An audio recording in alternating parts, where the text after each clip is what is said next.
Let's convert 0.25 liters to milliliters. Here's how you do it. So you need to know that 1 liter equals 1,000 milliliters. That's our conversion factor.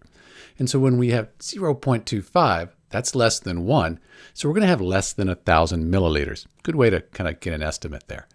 When we go from liters to milliliters, we just multiply by 1,000. So 0.25 liters, we're going to multiply that times 1,000. And that 1,000 there, that's 1,000 milliliters in 1 liter. So we can call that milliliters over liters. Now, when we multiply, liters on the top and the bottom, they cancel out.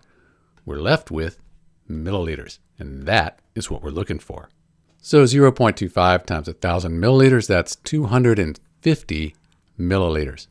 So in answer to our question, 0.25 liters is 250 milliliters. This is Dr. B. Thanks for watching.